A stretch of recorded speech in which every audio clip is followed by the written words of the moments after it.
Put the flashlight inside the tube. Turn it on. Create art. That's it. Here's a 1-minute recap of the technique. To start, you need a tube and a flashlight, a camera, a pair of triggers, one on the camera, one in your hand, and a tripod to keep the camera still during the long exposure. To create an image, go behind the model, trigger the camera, and paint with the light while the model stays still.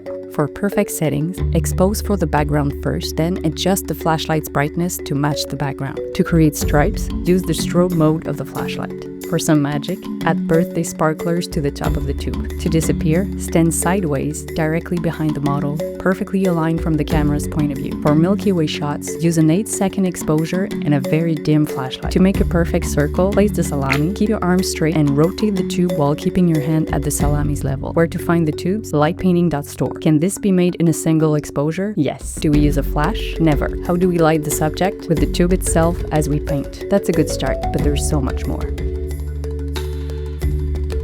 And the cat's name? Mini Minou le Minou.